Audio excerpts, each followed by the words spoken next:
종말 영원을 준비하는 사람들, 오늘 18번째입니다. 마지막을 사는 우리의 삶이 어때야 되는지, 그동안은 종말의 때에 일어날 징조와 현상에 대해서 말씀을 드렸다면, 오늘은 종말을 기다리는 성도의 삶이 어떠해야 되는지를 이 디모데 전서 후서는 우리에게 가르쳐 줍니다.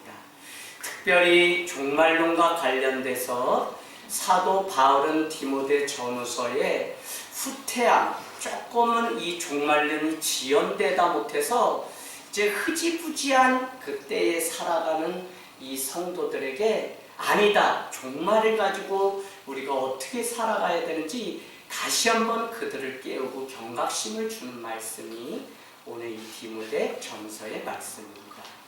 여러분, 저는 목회를 하면서 한 가지 늘 제 마음 가운데 가지는 것은 무엇이냐면, 목회 혼자 할 수 없다는 것입니다. 그 말은 나에게도 영적인 스승이 늘 필요하다는 고백을 하게 됩니다.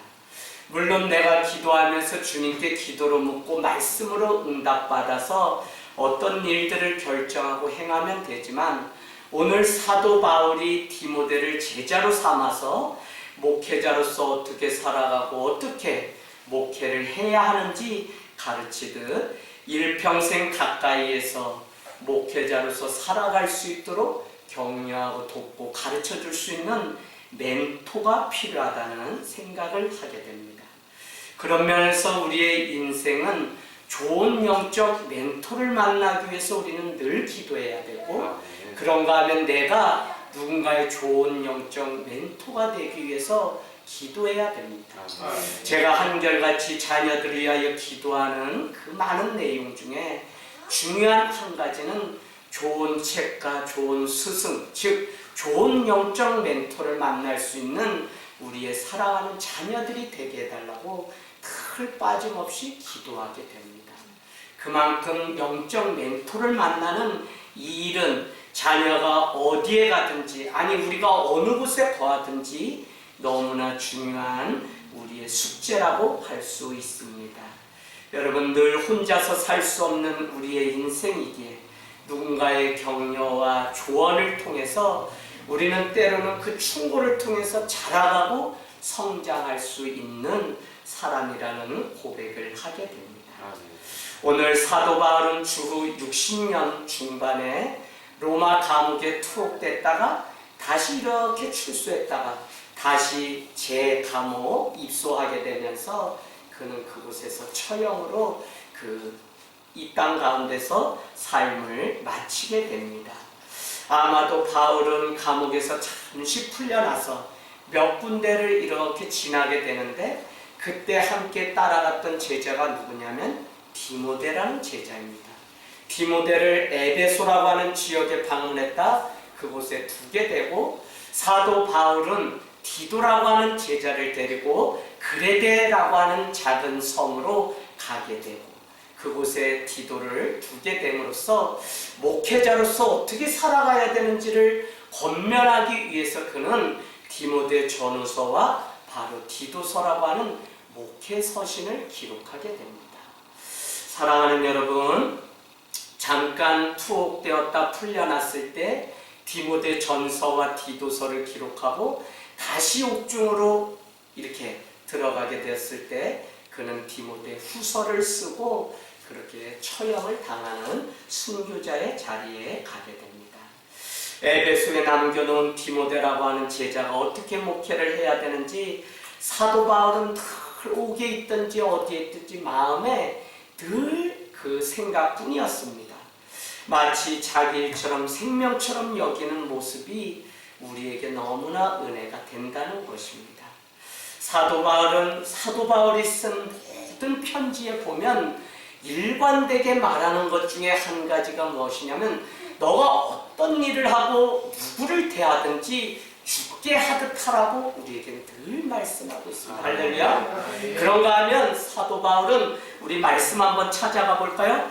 빌립보서 2장 4절에 너희는 한 마음 한 뜻 한 소망을 가지고 주 안에서 다른 사람을 나보다 낮게 여기라고 말씀하시면서 빌립보서 2장 4절에 이렇게 말씀합니다. 같이 읽습니다. 시작. 각각 자기 일을 돌볼 뿐더러 또한 각각 다른 사람들의 일을 돌보아 나의 기쁨을 충만하게 하라. 아멘.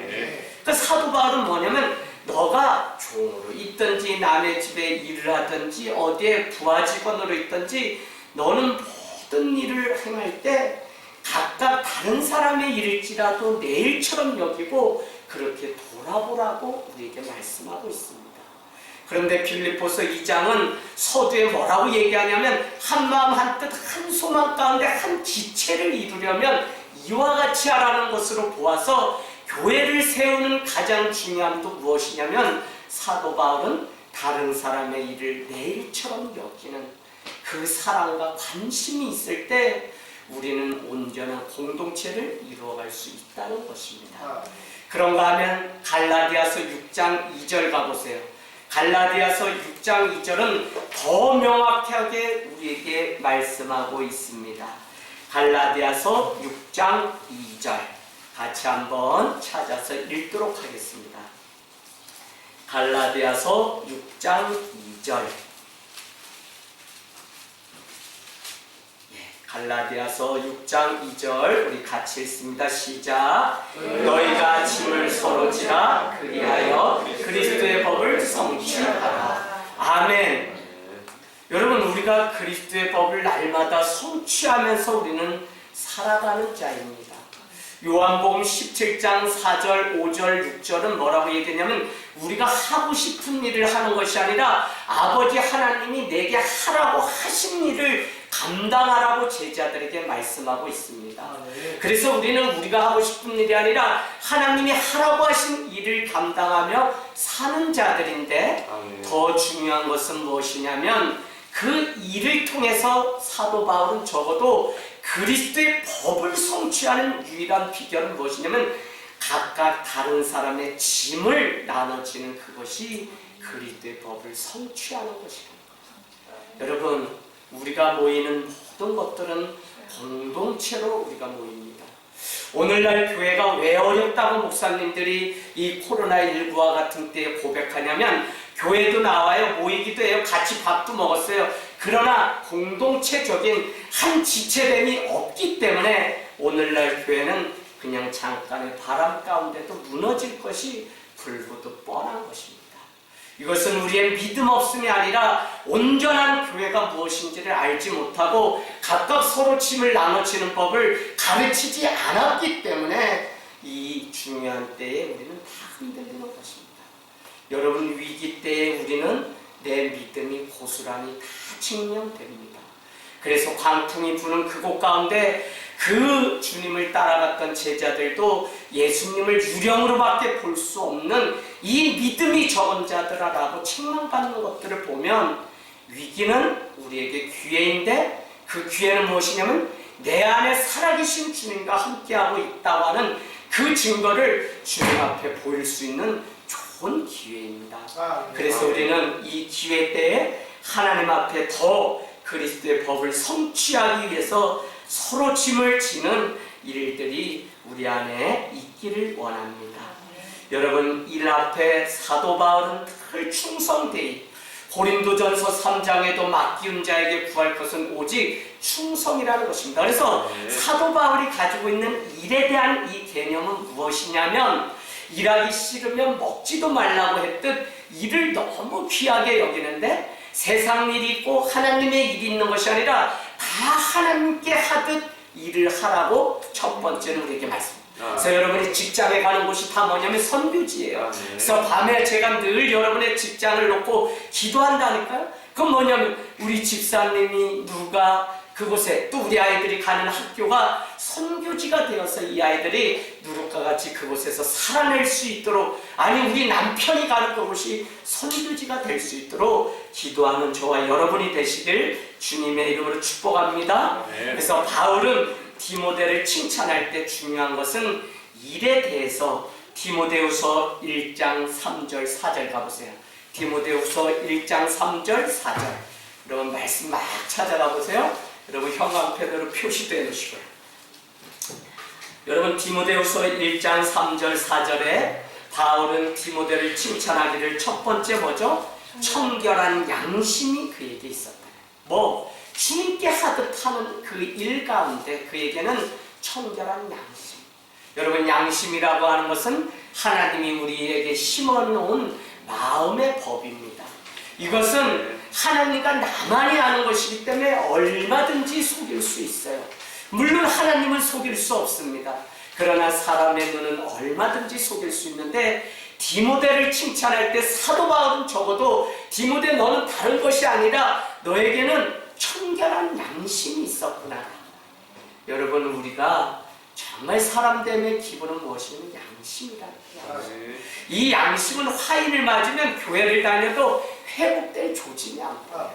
그래서 우리가 주님을 만나서 온전해지는 것은 양심 안에 거룩함이 채워져서 더 이상 죄가 들어오면 우리가 견딜 수 없어서 우리는 이 양심이 주님 앞에 작동해서 주님 내가 잘못했습니다 라고 하는 회개가 우리 안에 바로 일어나요. 여러분 노예를 하는데 중간에 나와서 집사람에게 전화했다. 승질을 부리고 나서 쓴 게 많이 안 했어. 한마디인데 내가 야 요거는 내가 해도 잘 그래가지고 들어갔는데 노예가 그때부터 편하지가 않죠. 왜요? 성령님이 자꾸 사과하라는 마음을 주는데 요거 나가서 빨리 해야지. 그냥 나도 편하고 집사람도 분명히 저 여자 울고 있을 건데 내가 풀어줘야지. 내가 잘못했다고. 그래서 저는 그래요. 지금까지 그래요. 성도하고도 문제 생기면 바로 전화해서 하지. 성령님께 순종을 해야지. 우리는 주님이 우리 안에 거리낌에 그 양심을 주면 그때 우리는 주님이 주신 마음이라고 믿고 바로 내가 여기 높고 낮음이 없어요. 바로 자녀들에게도 내가 잘못했다. 아빠가 너희인데 화낸 거 잘못했다. 얼마든지 우리는 할 수 있어요. 오늘 사도 바울은 바로 디모데에게 청결한 양심. 두 번째는 4절에 뭐라고 했죠? 거짓 없는 믿음이 그에게 있어요. 거짓 없는 믿음. 아니 믿음이면 다 믿음이지 작은 믿음, 뭐 겨자씨만한 믿음, 이 믿음이 없는 자의 믿음. 또 뭐라고 얘기해요? 오늘 보니까 거짓 없는 믿음이 있어요. 또 거짓이 있는 믿음도 있다는 이야기입니다. 여러분 많은 사람들이 믿음이 있는 척, 특별히 막 이단들이 막 그러죠? 그러나 거짓 없는 믿음이 디모데에게 오늘 있었다고 말씀드립니다. 저는 거짓 없는 믿음에 여러분 적어놔 보세요. 충성스러운 마음이 거짓 없는, 변함없는 마음이 사도 바울이 그 중심을 주님 앞에 드렸다고 하는 그것이 바로 거짓 없는 믿음입니다. 그래서 저는 제가 이렇게 하다가 그런 거 있죠. 왜? 마음의 양심에 너 초심을 버렸다 하면 바로 그냥 돌아와서 초심은 뭐였냐면 아무것도 없어도 행복하고 아무것도 없어도 기쁘고 아무것도 없어도 더 놀라운 건 뭐냐면 모든 것을 하나님이 다 하실 수 있다는 믿음 가지고 개척한 거지 내가 뭐가 없어서 못했다고 그러면 아예 못했죠. 그런데 여러분 뭐가 되면 뭐 없는 것에 우리의 생각과 마음을 빼앗기게 된다. 그건 뭐냐면 초심을 잃어버린 거예요. 뭐가 없어서 일을 하지 못한다고 우리가 고백한다면 우리 안에 주님만이 내 인생의 전부라고 고백했던 그것을 이미 빼앗긴 것입니다. 여러분 주의 일들을 행할 때 여러분 안에 청결한 양심과 거짓 없는 믿음이 있기를 원합니다. 오늘 목회 서신 디모데서와 디도서는 디모데와 디도로 하여금 첫 번째 보니까 뭐라고 얘기하죠? 다른 교훈을 쫓는, 다른 교훈을 전하는 거짓 선생을 물리칠 것을 말씀하고 있고 또 한 가지는 바른 교훈을 가르치라고 권면하고 누가요? 오늘 목양을 하고 있는 누가? 디모데와 디도에게 부탁하기를. 또 한 가지는 교회를 바로 세워갈 것을 당부하고 당시 어수선하던 그때에 바른 신학적인 교리를 만들어서 세워갈 것을. 그래서 오늘 우리가 배우는 이 교리 신학은 사실 초대교회가 목숨을 걸고 지켰던 것입니다. 어떤 사람들은 예수님은 인간으로 오셨다. 그래서 반대파가 화형. 또 반대파는 아니다. 예수님이 어떻게 인간으로 오냐. 예수님은 오직 하나님과 같은 신이다. 이렇게 해서 또 반대파가 목숨이 달아납니다. 그러다 여러분 우리가 믿는 주는 그리스도 살아계신 하나님의 아들이라고 하는 예수 그리스도의 인성과 신성을 같이 우리가 있다고 믿는 그 신학적 교리가 오기까지는 얼마나 많은 사람들이 목을 내놓았는지 모릅니다. 그렇게 해서 바른 신학이 무엇일까, 바른 교리가 무엇일까를 초대교회부터 교회를 지키기 위해서 얼마나 목숨을 내놓았는지 모른다는 것입니다. 여러분, 종말론적인 삶을 사는 사람들은 현재적 삶에서 우리가 무엇을 해야 하는지 이 디모데 전서는 계속적으로 우리에게 가르쳐주고 있습니다. 오늘 사도 바울은 첫 번째 3절에 보니까 거짓 선생을 경계하라고 말씀하고 있습니다. 거짓 선생은 다른 게 아니죠. 우리가 지금까지 많이 보았듯이 영지주의, 부활이 없다고 말하는 자, 이미 은혜를 얻고 구원을 얻었기 때문에 이 육신은 아무것도 아니기 때문에 음탕한 일에 우리의 육신을 사용해도 되는 것처럼 은혜 폐기론자, 도덕 폐기론자와 같은 많은 이름의 비스무리한 이단들이 송출하고 있었습니다. 여러분, 기독교는 그래서 더 복음으로, 말씀으로 마지막에 돌아가지 않으면 거짓 선생이 전하는 그것에 우리의 인생을 빼앗기게 됩니다. 그래서 교회는 어느 때보다 더욱 훈련된 일꾼이 필요하고, 그 사람들은 늘 교회를 중심으로 하나님의 일에 헌신하며 세워가는 자들입니다. 이단들이 말합니다. 저는 이단들을 수도 없이 만나고, 그 이단들이 제게 말해주는 한 가지 특징은 무엇이냐면, 교회를 중심으로 살지 않는 자, 특별히 교회에 대해서 불만하는 자들이 그들의 타겟의 일이라는 것입니다. 가만히 보면 우리 주변에서 일어나는 많은 일들이 사실은 다 그래요. 물론 교회가 잘못 가기 때문에 우리는 소리를 지를 수 있어야 됩니다. 그것과 타협하면 우리는 잘못 가는 거죠. 그렇죠? 그렇기 때문에 바른 소리를 해야 돼요. 제가 만약에 잘못 간다면 여러분은 저를 사랑하기 때문에 목사님 이렇게 가는 게 맞지 않나요? 라고 분명히 말씀드려야 된다고 제가 여러 번, 그래서 어떤 때는 저에게 이렇게 말씀하는 분들이 한두 분 계셔요. 그래서 내가 그래도 잘 가르쳤다, 저는 기뻐요.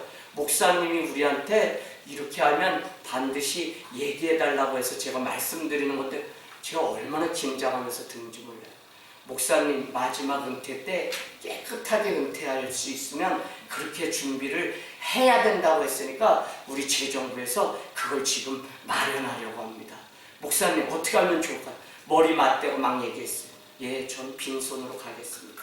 그랬더니 재정부가 내어놓은 것이 국민연금 통해서 연금으로 받게끔 하면 퇴직금의 일환이 되지 않겠습니까? 전 좋습니다.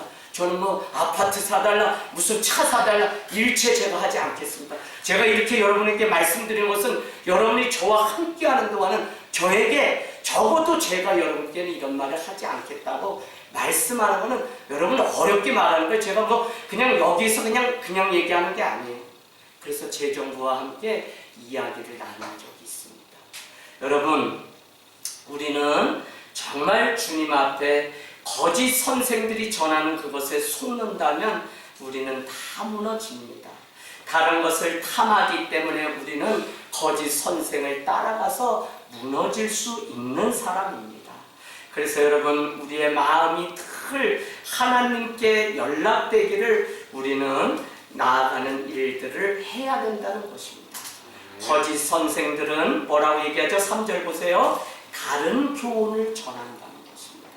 그래서 사도 바울은 갈라디아서 1장에 내가 전한 복음 외에 다른 것을 따르면 화가 있다고 말하는 이유가 바로 이와 같은 데 있다는 것입니다.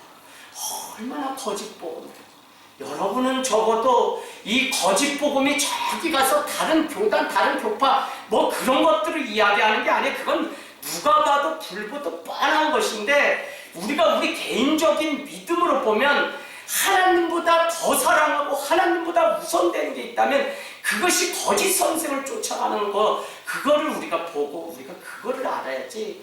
뭐 이단들 쫓아가지 마라, 이단들 들어오면 조심해라, 저는 그렇게 그냥 유치한 거 이야기하는 게 아니에요. 우리 안에도 거짓 선생을 탐하고 거짓 선생을 쫓아가는 부분들이 얼마든지 있습니다. 그래서 예수님을 위해서 우리가 얼마든지 살아간다고 하고 우리의 감정을 다 불발탄으로 만들면서도 주님 앞에 자기를 부인하고 죽겠다고 말했음에도 불구하고 거짓 선생이 감정이 우리 가운데 들어와서 우리를 휘저을 때 우리는 종노릇하며 살아갈 때가 얼마든지 있다는 것입니다.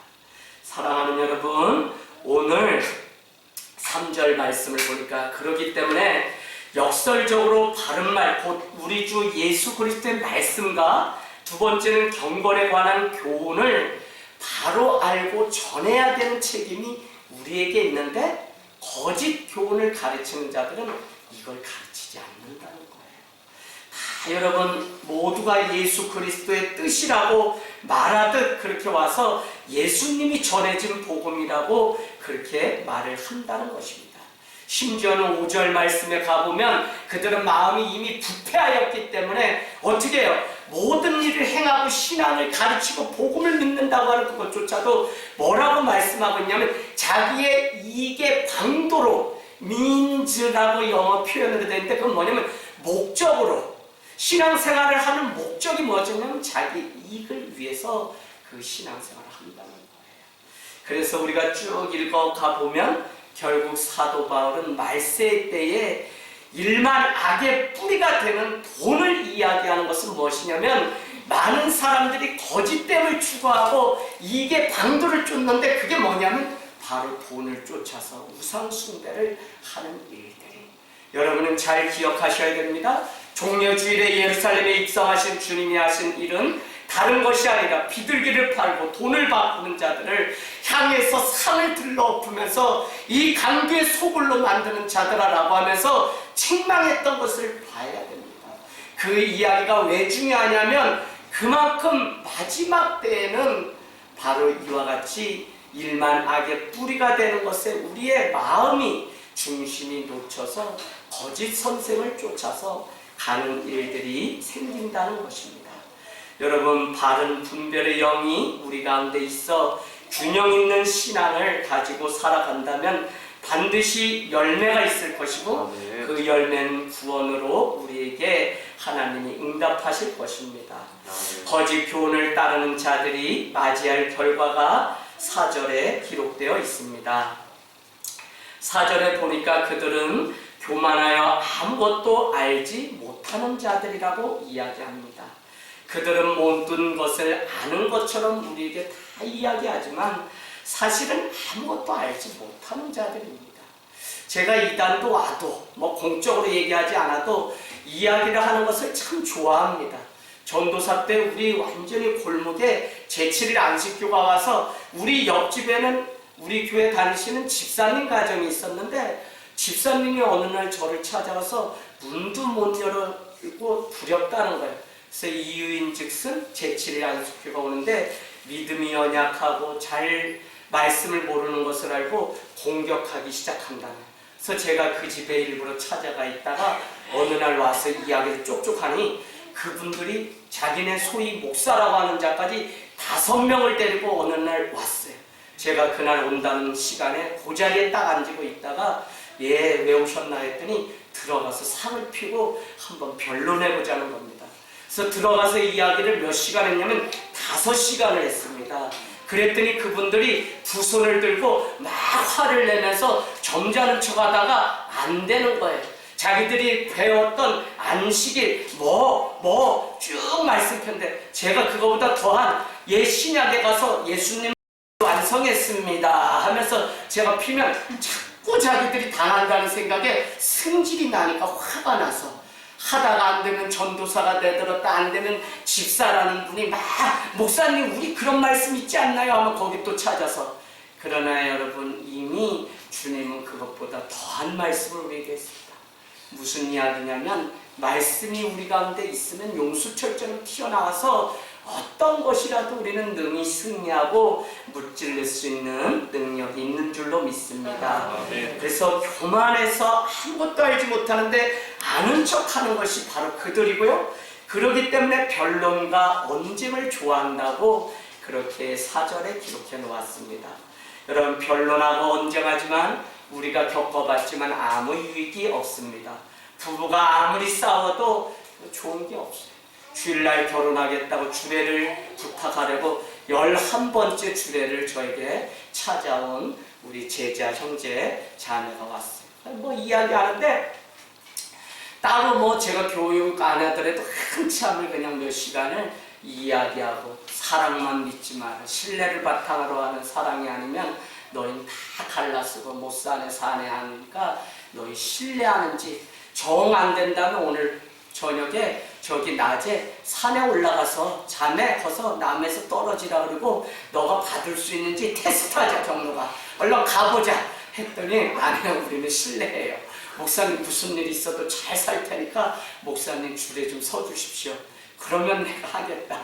그렇게 하고 신뢰를 우리가 점검하는 시간이 있었습니다. 여러분 변론해봤자 언쟁을 해봤자 그 좋아하는 자들은 오늘 4절 말씀 끝에 뭐라고 5절에 이야기하면 투기와 분쟁과 비방과 악한 생각에 사로잡혀서 투기합니다. 분쟁합니다. 비방합니다. 악한 생각입니다. 뭐가요? 변론하고 언쟁하기를 좋아하는 사람이 사실은 변론하고 언쟁하는 사람들이 이미 비방하는 마음이 있기 때문에 하고 악한 생각 때문에 하는 거예요. 그래서 우리가 이와 같은 일들이 내 안에 일어나기 시작하면 이것이 누가 주는 마음인지 빨리 우리는 캐치해야 돼요. 기도하는 사람은 적어도 이것이 악한 영이 우리에게 속삭여서 우리가 하는 것인지 우리의 마음이 갈라졌다가도 속히 이거는 내 말이 아니라 내 감정의 말이구나. 아니 그리스도께서 내게 기뻐하시는 말을 준 것이 아니라 내가 내 생각을 말한 것이구나. 육신의 생각이었구나. 금세 안다니까요. 그런 경험 있으시죠? 금세 알아요. 적어도 우리가 주님의 은혜 가운데 말씀 가운데 성령 가운데 살아가는 것이 무엇인지 알면 내가 했던 그 일조차도 뒤돌아서면 얼마나 부끄러울지 모른다니까요. 나는 그때 그것이 합당하고 온전해서 내가 했는데 변론하고 언쟁을 했는데 그것이 그렇게 나를 부끄럽게 만드는 일이 된다니까요. 사랑하는 여러분, 오늘 종말의 때에 참여하지 못하는 자들은 그 심중에 하나님보다 높아지려고 하는 교만이 그 안에 있기 때문에 그렇습니다. 그래서 교만하는 자는 아무것도 알지 못하면서 언쟁, 변론을 하기를 좋아하고 시기, 다툼이 그 안에 가득한 결과로 맺힌다는 것입니다. 여러분, 내가 누군가의 마음 가운데 아프게 해서 여러분 잘 들으셔야 돼요. 변론을 하게 하고 잔소리를 하게 한다면 그 사람도 문제가 있는 거예요. 복음은 늘 양쪽 편에서 우리에게 균형 있게 이야기하는 거지 뭐 내가 누구한테 자녀에게 훈계를 하는 그것이 훈계하지 마라 변론하지 마라 이게 아니에요. 왜 부모가 그 변론을 하게 했냐는 거예요. 그렇기 때문에 여러분 이 복음을 우리는 균형 있게 봐야 돼요. 그래서 사랑은 주라고만 하는 것이 아니라 받는 것도 주님의 사랑이라고 말해요. 여러분 사랑이요? 받는 게 쉽지 않아요. 우리가 다른 사람이 손을 내밀고 나에게 사랑할 때 우리는 그것을 받아들이는 것도 예의고 성숙함이라니까요. 그런데 우리는 무엇만 할 줄 아니면 자꾸 주는 것만 미덕이라고 해요. 그렇지 않아요 여러분. 복음은 우리에게 균형 있게 가르치는데 누군가가 나에게 주는 그 호의를 귀한 것으로 여기고 감사하게 여기는 그것이 우리에게 필요해요. 자녀들에게 이것을 가르쳐야 돼요. 교회가 아무리 사랑으로 감싸 안아도 교회에 귀하고 그것이 얼마나 값진 것인지 가르치지 않는다면 우리는 오히려 독을 자녀들에게 부모가 주는 일이 돼요. 그래서 가정 안에서도 아무 조건 없이 그냥 살아갈 수 있지만 우리가 그냥 무엇인가 감사를 알지 못하는 자녀로 만든다면 그것은 그 자녀를 패망으로 가르치는 지름길입니다. 잠언서는 전도서는 우리에게 이것을 얼마나 많이 가르치는지 모른다니까요. 무릇 지킬 만한 것다 내 마음을 지키라. 잠언서 3장 23절 바로 이어서 뭐라고 얘기하면 너는 비뚤어진 말 어그러진 말을 하지 말라고 이야기합니다. 그 문맥은 무엇이냐면 마음의 중심을 지키지 못하는 자는 이걸 어그러진 말을 해요. 우리의 자녀들이 마음을 지키지 못하면 어그러진 말을 해요. 부모가 어그러진 말을 하는 이유는 마음을 지키지 못하기 때문에 거꾸로 그래요. 그래서 우리가 복음을 다각적으로 볼 수 있는 분이 있기를 원합니다. 여러분 바울은 다른 교훈을 따르는 자들을 경건의 이익의 방도로 생각하는 자들이라고 그 그렇게 오늘 규정하고 있습니다. 궁극적인 목적은 돈을 취하는 것이라고 소급해서 내려가고 있습니다. 그래서 우리는 하나님보다 자신의 뜻을 위해서 이익의 방도로 삼는다면 그것이야말로 우상숭배라고 하는 사실을 잘 아셔야 됩니다. 여러분, 복음 아니면 율법인데 율법보다 더 깊이 들어가 보면 복음 아니면 우상숭배입니다. 이 도시에서 많은 사람들이 다 무엇인가를 추구하면서 살아갑니다. 수없이 신앙생활하는데 삶의 변화가 있지 않다면 우리는 물어봐야 돼. 그 안에 복음이 없기 때문에 그래요. 복음이 있다면 반드시 삶은 변화되고 복음이 있다면 반드시 능력 있는 삶을 살아가는데 복음이 없기 때문에 우리는 안 돼요. 그럼 무엇이 그 안에 자리 잡고 있는 것이냐? 우상 숭배가 자리 잡고 있는 거예요. 여러분, 제가 여러분께 한번 소개하겠습니다. 레베카 핏이라고 하는 그 저술가가 쓴 글이 제 마음에 와닿았습니다. 무엇이 우리를 통제하든 바로 그 통제자가 우리의 주인이라는 뜻이다. 권력을 추구하는 사람은 권력에 의해서 통제된다. 돈을 추구하는 사람은 돈에 의해 통제된다. 타인에게 수용되기를 원하는 사람은 자신이 기쁘게 하려는 그 사람에 의해서 통제된다. 우리는 스스로를 통제하지 않는다. 다만 우리 인생의 주인이 우리를 통제하고 있을 뿐이다. 이 말 엄청 중요합니다. 하나님만을 경외하고 복음적인 삶을 살지 않으면 여러분의 승질이 났든 뭐 났든 다 여러분 그 안에 심령에 깊이 들어가 보면 사실은 내 자존심, 내가 여겼던 어떤 가치, 내가 중요하다고 생각했던 무엇인가가 내 삶을 이렇게 만드는, 그게 다 뭐냐면 우상숭배예요. 결혼을 해서 아내와 다툼이 생긴 이유가 무엇이냐면 제가 제 자신을 보니까 일평생 제가 되게 중요하게 여기는 몇 가지 가치가 있었는데 우리 집사람이 어느 날 저에게 그 자존심에 스크래치를 내는 그런 이야기를 다 물어봤을 뿐인데 나는 그런 사람이 아니라는 그 강한 신념과 그것 때문에 그걸 왜 물어보냐고 화를 냈다 다투는 일들이 우리 안에 생겨요. 그건 여러분 돈을, 사람을, 건물을, 명예를 이런 것을 이야기하는 게 아니라 내 안에 있는 신념, 내 안에 가치관, 내 안에 내가 이렇게 살아간다고 하는 그 많은 기준들이 다 우상숭배에 불과하다는 것을 여러분 아셔야 돼요. 아무리 예수를 믿어도 자기 자존심, 자기 고집대로 살아가는 사람들이 사실은 이 교회 안에 가득 차 있기 때문에 교회가 세상에 영향이 안 되는 거예요. 그리고 지나가는 사람들을 인사하고 얼마든지 그 사람들에게 우리가 환영하고 그를 맞이할 수 있지. 그에게 왜 화를 내고 그래요. 알지도 못하는 사람들한테 우리가 그런다니까.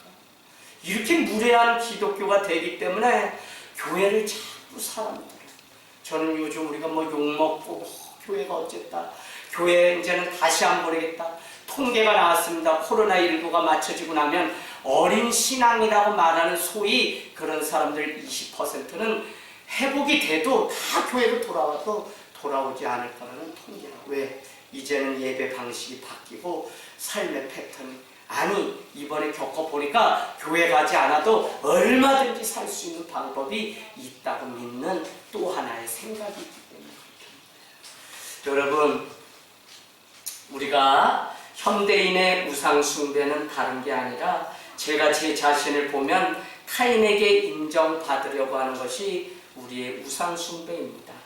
누군가가 자신을 좋아하고 누군가가 자신을 중요하다고 생각하고 존경할 때 우리는 스스로 안전하다고 생각하는 마음이 우리 안에 있어요. 그게 뭐냐면 타인에게 인정받고 싶은 우상숭배 욕구에 우리가 빠진 겁니다. 이단은 다른 것 이용하지 않고 인정받고 싶어 하는데 그들은 자꾸 그 사람을 부추겨서 그렇게 유혹하고 현혹시키는 것들을 우리는 많이 보게 됩니다. 결국은 그렇게 해서 좋은 성도, 좋은 교회 구원받을 수 있다고 현혹시키는 거짓을 행하기 때문에 분별하지 않으면 가정도 잃고 신앙도 잃고 거짓에 빠져 다람쥐 쳇바퀴 돌듯 그렇게 살아가는 사람들을 우리는 보게 됩니다. 그래서 우리 성도는 누구에게만 인정받으면 되냐면 주님께만 인정받으면 됩니다. 또한 그 일이 가장 가까운 사람에게, 왜 죽게 하듯 하라고 했을까?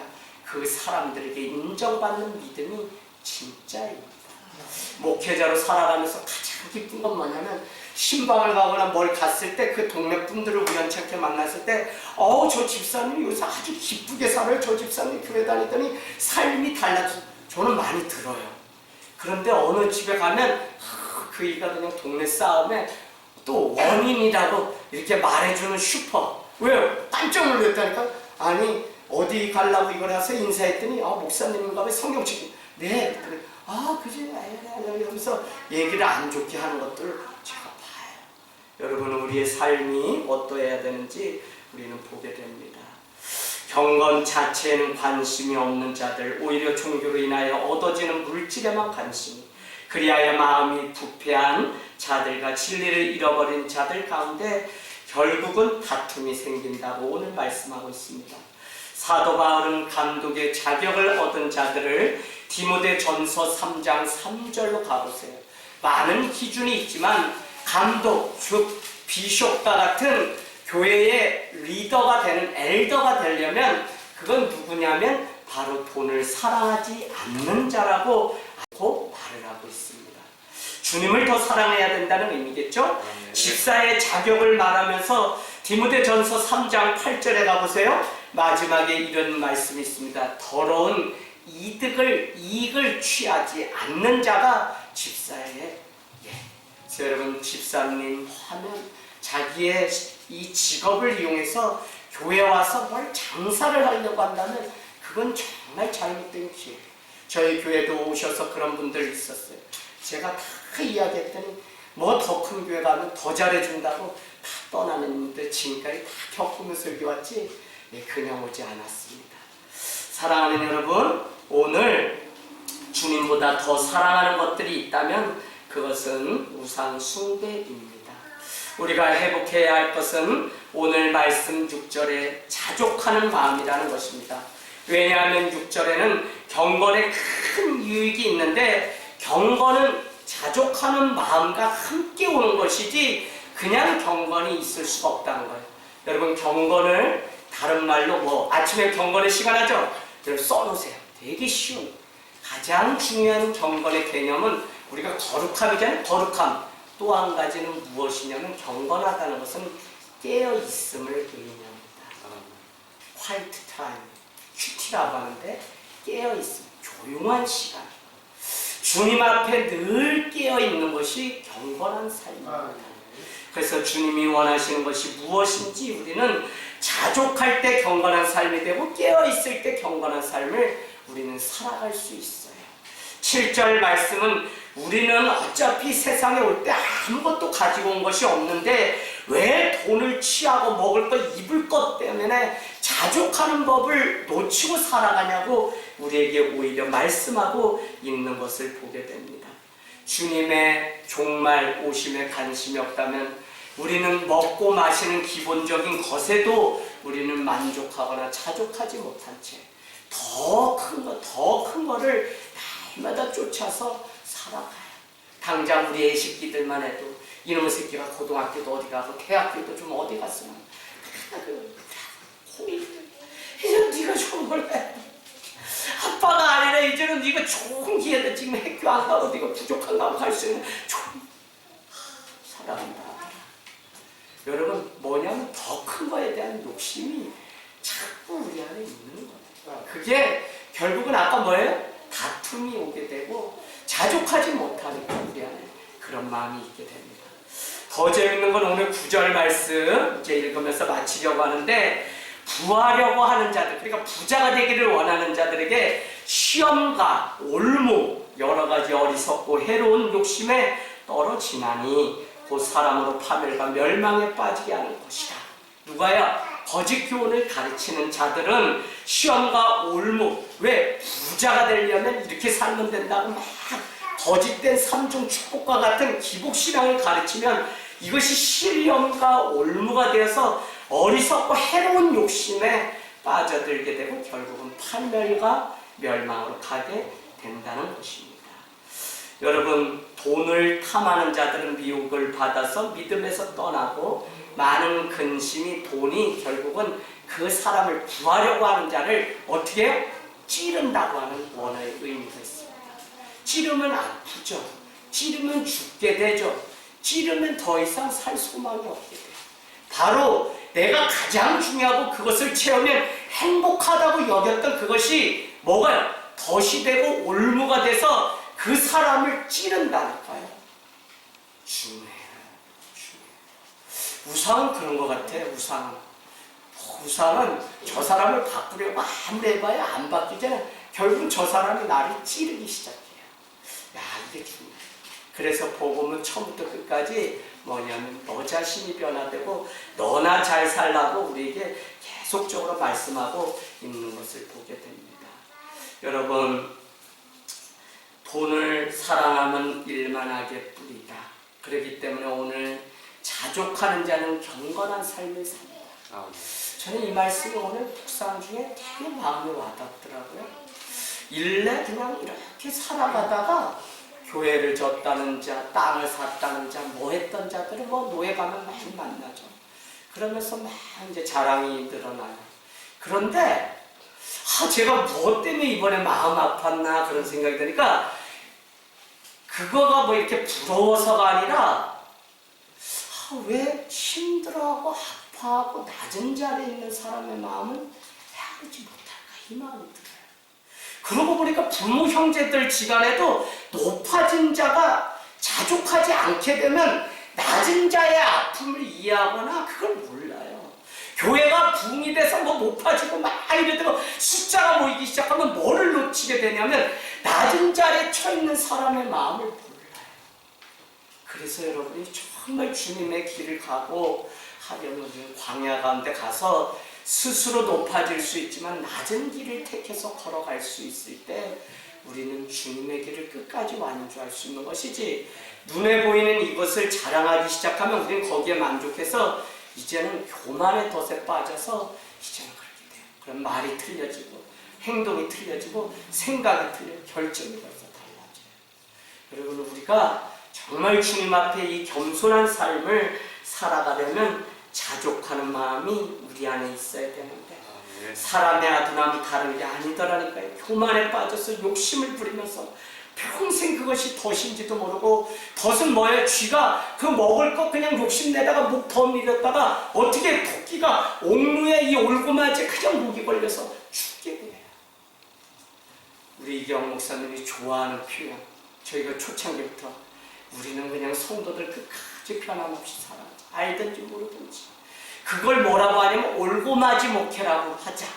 올고마지가 뭐냐면 올고마지가 토끼를 몰아가는 거잖아. 어디요? 옥로로 이렇게 가서 먹을 거, 여기 앞에 배추가 있거든요. 이렇게 해서 이렇게 해서 이게 해가지고 결국은 가난하려고 하면 할수록 어떻게 옥로가 목을 좋아서 우리 교회 성도가 되는.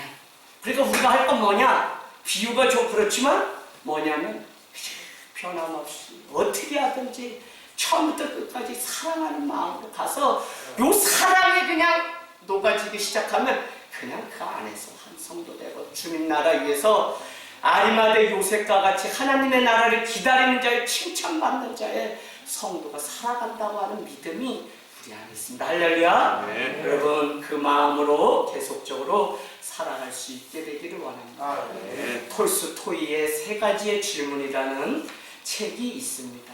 그 소설의 세 가지의 질문은 이것입니다.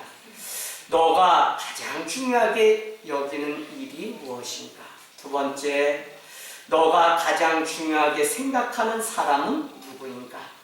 너가 가장 중요한 시간은 언제인가? 라고 하는 것입니다. 내 자신, 지금, 여러 가지로 우리는 대답을 할 수 있어요. 그런데 톨스토이는 그 소설의 말미에 정답을 가르쳐 주는데, 언제가 가장 중요하냐? 지금이 가장 중요하다. 누가 가장 중요한 사람이냐? 지금 내 옆에 있는 사람. 너가 가장 중요한 일이 무엇이냐? 지금 내 옆에 있는 사람을 사랑하는 일이 가장 중요한 일이라는 결론을 내게 됩니다. 여러분 30년 목회해서 30년 주님 믿어서 결국 가족을 구원하는 일들, 그 일이 있기까지는 하나님을 알지 못하는 부모 형제 때문에 얼마나 울었는지 몰라요. 제가 오늘 말씀 준비를 하다 사도 바울의 마음에 와닿으니까 이렇게 목회를 하고 한 영혼을 사랑해야 되는데 하는 마음이 들다 나는 어떻게 살았지 하다가 우리 가족이 이렇게 구원받는 일들, 특별히 내일 아침에 아버님이 요새 컨디션이 다시 안 좋은데 내일 또 아침 새벽 6시에 또 갑니다. 항암약 드시다 또 가세요. 이제 모시고 가야 되는데 마음에 여한이 없어요. 그래도 아버님이 예수 그래도 가장 유교에 1년에 12번 제사 지내던 가정이 이제 예수 믿고 집사 직분까지 받으시고 그렇게 재정부장 하시다가 이렇게 올라오셨는데 그냥 뭐 기억도 못하고 다 흐릿하지만 그냥 여한이 없습니다. 여러분 그래서 제가 부모님이 다 예수를 믿지 않으니까 시작한 게 뭐냐면 말씀과 함께 편지를 수천 통을 써서 보냈던 것 같아요. 제가 왜 이 사실을 하냐면 이번에 시골에 가서 아버지 짐을 하나 둘씩 어머니가 다 정리하라서 다 고장난 그냥 책상 막 놓음 이런데 서랍장을 뒤졌더니 아버님이 시인이신데 얼마나 외로웠는지 글귀를 종이에다 찢어가지고 농사를 짓다 써가지고 이렇게 접어가지고 놓은 글귀가 또 여러 번에 뭐 몇백 번 되겠죠. 대표 기도문들이 막 이래가지고 진짜 한 박스가 거기 있어요. 그래서 제가 봤더니 군대에서 저랑 주고받았던 거 아버지 이번 주 교회 가세요. 군대 독수리교회 주보가 막 적혀있고 소망교회 주보가 적혀있고 막 했던 그 흔적들이 거기에 남아있더라니까요. 이렇게 뜨겁게 복음 전하고 정말 이랬는데 하는 마음이 제 안에 들었습니다. 매번 용돈을 아껴서 형제들에게 만나러 시골 내려가면 뭘 사다 주지 못해서 막 안달했죠. 한밤에라도 도움이 필요로 하면 부모 형제 위해서 늘 달려가는 길이 1년이면 제가 그냥 10만 킬로 정도를 달렸어요. 그래서 얻은 형제들이 바로 동생들입니다. 부모님은 오지 않았지만 제 위로는 더 놀라운 고민은 뭐냐면 시집간 누이들을 전도해야 되는데 형제들이 다 동생들은 믿었는데 어떻게 방법이 없어요. 그래도 30여 년 집안의 대소사 우환들 다 감당하고 제가 지금 결혼해서 20년째 부모 형제들 병치레를 매해마다 손가락이 잘리고 허리가 부러지고 갈비뼈가 부러지고 또 교통사고에 추락돼서 운전면허 처음 따서 그냥 허리뼈가 8대가 나가서 4개월을 제가 날마다 온 기독병원으로 제 자랑하는 거 아닙니다. 무슨 이야기냐면 이와 같이 막 날마다 했더니 누나들이 무슨 마음이 들었는지 저를 제 아기 제 장남으로 태어나서 불쌍하다는 이야기를 자기들이 하기 시작하는데 어느 날 아무 말 없이 교회를 다니기 시작했어요. 그 시간이 있기까지 오해도 미움도 실망도 많이 있었다고 저에게 늘 이야기합니다. 요즘 가끔 생각해보면 한 영혼을 얻는데 30년 걸린다는 생각이 들어요. 여러분 저는 부모 형제가 저를 위해 지금 기도해 주는 것이 된 것이 너무 기쁩니다. 눈물의 열매이기 때문에 그렇습니다. 저는 집안의 부모 형제 위해서 일하고 이제는 큰 누님도 아우도 신학대학원 마치고 사역자가 되었습니다. 큰 누님도 그냥 유방암으로 고통 가운데 있다가 제가 그 첫사랑에 보답하고자 개척하고는 5년 내내 완치 판정 받을 동안 교장 선생님이 때문에 병원을 쫓아가지 못하는 큰명 대신 삼성의료원에 5년을 쫓아다녔어요. 그랬더니 그 누님이 신학대학원을 가서 지금은 작은 교회의 감리 전도사로 권사님으로 같이 그렇게 섬기고 있습니다. 1년에 50명씩 전도합니다. 또 전화하면 소식이 없어요. 그러고 보면 선교지의 교회와 같이 그냥 1년에도 몇 채로 필리핀이고 태국이고 다녀오는 일들을 보게 됩니다. 저는 부모 형제가 모두 하나님의 일꾼 되는 꿈을 날마다 꾸었습니다. 철저히 불교고 삼신할매 앞에 물 떠놓고 성황당에 가서 제사 지내고 대동제 지내고 농사 지을 때 그 돌무덤 위에다가 늘 구슬하는 그런 우상이 깨어진 그것에 감사합니다. 지금 제 기도 제목은 왜 갔을까 이문에 군대에서도 날마다 전방을 위해서 기도하고 이북을 위해서 기도했지만 한사코 제 기도 제목은 애갓집 외삼촌 170억 재산 가지고 이젠 쓸 줄도 모르는 손상기 씨, 두 번째 김종철 씨, 그냥 일할 때도 뭐고 그냥 절판에 갔더니 총 맡겨져서 막 기쁘다고 뭐 한 줄 되는 줄 알고 막 그러더니 어느 날 갔더니 제가 갔는데 안방에다가 불상을 그냥 크게 해서 커튼 쳤다가 내가 가니까 이거 보라고 불상하는데 입맛이 뚝 달아났어요. 아, 이 가정 위해서 기도해야 돼요. 시골에 제가 갔다면 무슨 희생이 나는지 그냥 그 땡중 그냥 그거 막 있잖아요. 그 오다 가다 가다 오나 그거 하는 거 그거 그냥 목탑 소리 막 밤나무에다 매달아가지고 그냥 엄청나게 싸움도 막 틀어놓고 그래요. 제 이제 마지막 늘 기도합니다. 드디어 열매가 한 명 나왔습니다. 애갓집에 여동생이 여름 성경학교 교사가 됐는데 애삼촌이 막 때려잡는다고 가둬놨어요. 그랬더니 창문 쪽문으로 여자애가 거꾸로 떨어져서 죽게 됐는데 맨발로 신발도 없이 여름 성경학교 교사하기 시작해요. 애삼촌이 저를 얼마나 미워하는지 몰라요. 제가 고향에 가면 그래서 대우를 못 받아요. 손상기 씨, 김종철 씨 빨리 예수님 믿고 주님께 돌아오기 바랍니다. 지금 여기 오산에서 조카 이재학이 기도하고 있습니다. 여러분 정말 영혼 품고 여기서 지금 나부터 여러분의 영혼을 주님의 마음으로 정말 한 영혼에게 하는 일을 죽게 하듯 하는 마음으로 하기를 원합니다.